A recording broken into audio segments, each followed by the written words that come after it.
사암심 공부하는 시간, 사암심 아카데미, 요교를 교재 삼아서 사암심 공부하는 시간.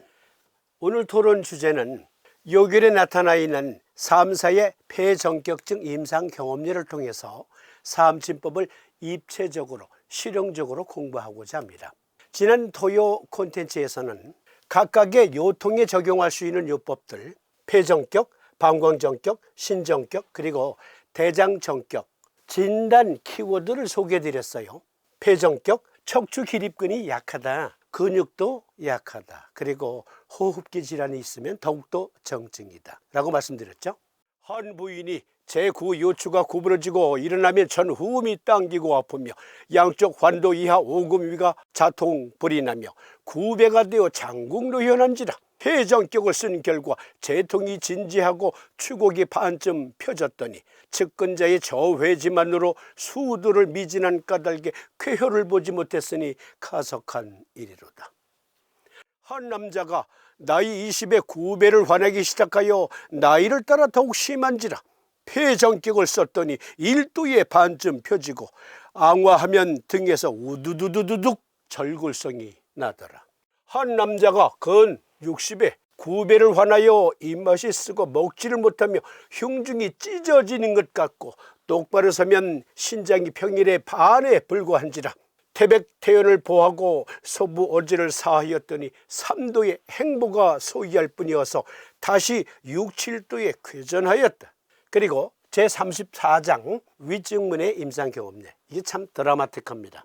한 소아가 구배와 구흉이 생기하고 양각이 위벽하여 굴신하지 못하고 장화불기하며 양족을 시시로 전도하되 만지면 더하거늘 구배와 위벽은 모두 폐상인지라. 태백태운을 포하고 소부 어제를 사하였더니 오래고 오래서 재증이 병쾌하더라. 척추 기립근 그리고 횡격막.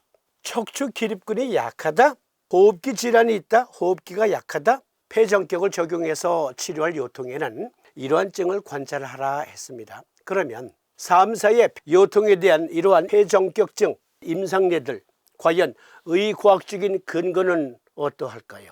매우 중요한 거 토론하니까 주목해서 봐주세요. 퇴행성 척추 후만증 환자의 등 근육 퇴행과 척추 골반 매개 변수의 연관성. 허리를 숙였다가 펼 수 있는 것은 척추 기립근이 하는 일이에요. 그런데 그 척추 기립근이 약하면 척추 후만증 또는 측만증 등의 만곡증이 발생할 수 있다라고 증거하고 있습니다. 또 다른 논문에 보니까 중증 척추 후만증과 척추 측만증은 야간 및 주간에 혈액 가스 교환, 호흡 및 호흡 근육 등의 폐기능 저하와 밀접한 관련이 있습니다. 횡격막 근육은 흡기 흐름 생성, 기침 효과, 자세 및 혈역학적 유지와 같은 다양한 중요한 생리적 기능을 가지고 있습니다. 횡격막 피로가 발생하는 경우 축 골격근 성능이 제한됩니다. 따라서 횡격막 약화는 심폐기능을 손상시키고 이동성을 제한하며 심폐손상을 견딜 수 있는 환자의 능력을 심각하게 감소시킬 수 있습니다. 그러니까 횡격막 그리고 척추 기립근이 약하면 호흡질환에 노출될 수 있고 호흡력이 약하면 척추 기립근이나 횡격막 질환과 관련이 있다. 횡격막이 확장되면 기립근은 수축되고요. 횡격막이 수축이 되면 기립근은 이완되는데 저 따라해 보세요. 지금 방송 보시는 분들 잠시 저를 주목해 주세요. 먼저 우리가 크게 숨을 들이마시는 겁니다. 그러면 흉곽이 팽창하잖아요. 이번에는 낼 숨. 팽창되었던 흉곽이 수축되죠. 머릿속에 등의 근육, 척추 기립근을 연상하시면서 다시 호흡. 저 따라해 보시는 겁니다. 흉격막이 팽창되는데 척추 기립근은 어때요? 수축이 됩니다. 이번에 낼숨. 낼숨을 쉬면 횡격막은 수축이 됨과 동시에 기립근, 뒤쪽의 기립근은 이완이 됩니다. 그러니까 호흡할 때 척추 기립근과 횡격막은 기량작용을 갖고 있으면서 호흡력을 도와줘요. 그리고 척추 기립근은 척추를 신전할 수 있도록 해줍니다. 그런데 횡격막, 즉 호흡 근육이 약해지면 기립근도 함께 약해지고 폐 기능도 저하된다. 꼬부랑 할머니증은 폐허증이다. 즉 척추 기립근이 약하면 횡격막도 약해지고 그것은 호흡 기능과 관계가 있다. 그런데요, 척추가 휘어지는 병, 이 척추 기립근이 약해지는 것과 함께 골다공증, 골밀도와도 관계가 있다는 논문이 있어요. 노인, 특히 노년층 여성의 후만증, 꼬부랑 할머니증은 골다공증 등의 뼈 약화도 관련이 있다. 척추 후만은 척추의 등 위쪽 흉부 부위의 자연스러운 곡선입니다. 극단적인 곡선에서는 척추가 곱추처럼 보입니다. 삼두인께서 임상례에서 구배라고 말씀하신 것, 그게 곱추와 여한증이거든요. 구배와 구흉은 곱추와 같이 휘어지는 건데 원래 등뼈는 흉추 부분은 이렇게 부드럽게 곡선이 있어요. 그런데 이렇게 휘어졌다. 이렇게 휘어진 게 장국노현. 횡격막과 척추 기립근이 약해요. 호흡력도 약해요. 그것이 꼬부랑 할머니의 큰 원인 중에 하나이지만 노인층에게, 특히 여성의 경우는 골다공증 등의 뼈 골밀도가 낮은 것, 그것과도 관계가 있다. 논문을 찾아보았습니다. 여성의 골다공증 중증도와 폐기능의 관계, 미국 국립보건원 의학 논문 데이터베이스에서 찾아왔습니다. 골다공증의 증증도와 그에 따른 과다후만증이 측정 가능한 폐기능 손상, 골다공증으로 인한 흉부쇠기 압박 골절이 있는 여성은 골절이 없는 여성보다 강제 폐활량 예측 비율이 상당히 낮았습니다. 강제 폐활량은 병원에서 강제적으로 폐활량 검사하는 것, 그거 생각하시면 되겠습니다. 나이 많은 여성의 경우, 특히 폐경기 여성의 경우 골밀도가 낮으면서 폐활량도 약하다, 폐호흡력도 약하다, 폐기능이 약하다. 그런데 그러한 환자들 중에 꼬부랑 할머니들이 많더라. 그러니까 이 골밀도가 약한 것도 폐기능과 관계가 있는 거예요. 골밀도 저하에 따른 꼬부랑 할머니, 삼두인은 폐정격을 썼다. 그리고 펴주셨다. 삼두인의 위대한 의학과는 어디까지인지요? 가히 측정 불가라 아니할 수 없겠습니다. 그런데요, 청소년들이 오랜 시간 동안 나쁜 자세를 유지하게 되면 척추 측만증 또는 후만증이 생길 수 있잖아요. 그런데 슈에르만 병이라는 게 있습니다. 슈에르만 병, 척추의 구조적 변화로 인해 척추가 휘어지는 것. 슈에르만 병, 청소년 후만증 또는 청소년 추간판성 질환으로도 알려져 있는 슈에르만 후만증은 척추의 비정상적이고 과도한 곡률과 관련된 상태입니다. 척추를 구성하는 작은 뼈, 척추뼈, 일반적으로 직사각형입니다. 그 사이에는 유연한 연골이 있어 벽돌처럼 쌓입니다. 예를 들어서 추간판, 디스크가, 젤리 형태의 디스크가 있잖아요, 사이사이에.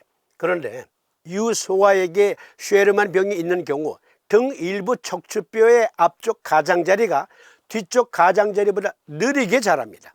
이 척추뼈는 쐐기 모양이 되기 때문에 척추뼈가 마치 아치형 돌다리처럼 휘어져 등이 둥글게 됩니다. 제가 지금 녹화하고 있는 이 장소는 금강산 제3봉 향로봉자락이거든요. 그런데요, 여기에 유명한 절이 있잖아요. 건봉사. 이름하여 금강산 건봉사. 혹시 다녀가신 분들은 보셨겠지만 대웅전을 가기 위해서는 이렇게 돌다리를 건너야 돼요. 건봉사 경내에. 그 다리는 대한민국 보물 제1336호 능파교라고 합니다. 삼사께서 계실 때도 존재했던 다리예요. 그런데 이 능파교가 아치형 다리예요. 그거 연상하시면서 이 그림 보십시다. 정상적인 척추뼈예요. 그런데 정상적인 척추뼈는 직사각형 형태다. 여기 잘 보세요. 직사각형 형태죠. 그런데 슈에르만 병이라는 것은 이렇게 사다리꼴로 변형된 거예요. 이 부분은 정상적으로 자랐는데 여기 사다리꼴에 면이 좁은 부분, 그 부분의 뼈가 덜 자란 거예요. 그런데 나이가 먹을수록 이것이 쐐기 모양이 되어서 이렇게 아치형 다리를 형성하는 게 슈에르만 병. 삼두인께서 소아의 휘어진 허리, 그리고 20대 청년, 그 20대 청년의 휘어진 허리를 폐전격으로 치료하셨잖아요. 그 두 경우가 이 경우라는 거죠. 이 그림 잘 봐주세요. 흉추 부분이에요. 흉추 부분에 이 그림.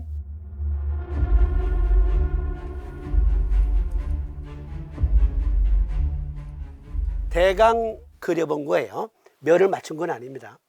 그러니까 이 부분은 아치형인데 직사각형이 아니다.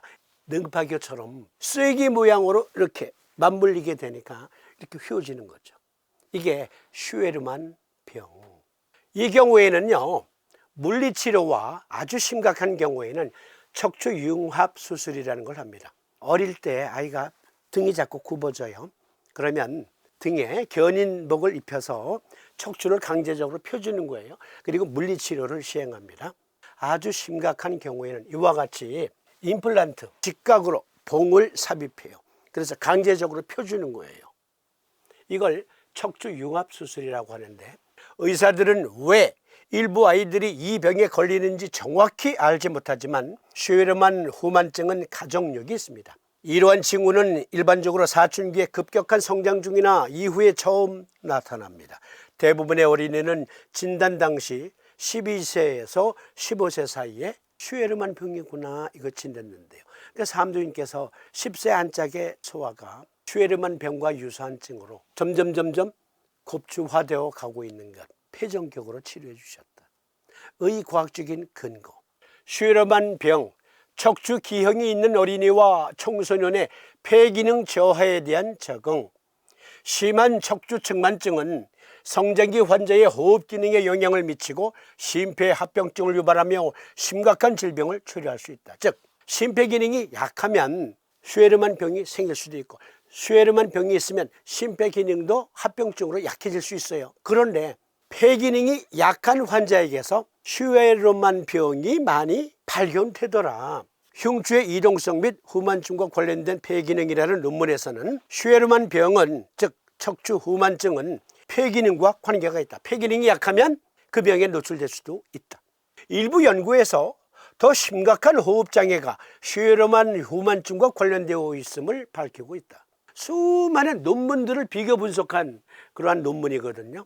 그래서 많은 논문들을 확인해 보니까 슈에르만 증후군을 갖고 있는 환자들의 경우 폐호흡력이, 폐 기능이 약하더라. 삼두인께서는 거금 450여 년 전에 오래고 오래서 재증이 병쾌하더라. 삼두인께서 오래고 오래서 병증이 나았다라는 말씀을 쓰실 땐 적어도 2, 3년 또는 3, 4년 쓰신 거예요.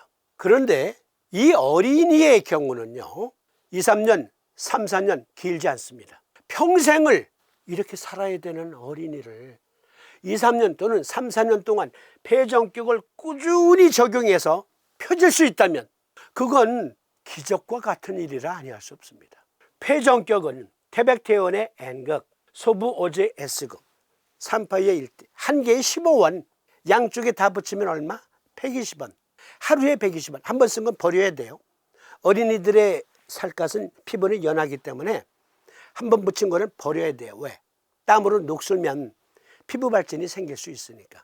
2, 3년, 3, 4년 동안 꾸준히 적용해야 되니까 그날 붙인 거 떼서 버리고 새 것 쓴다. 그래봐야 하루에 120원.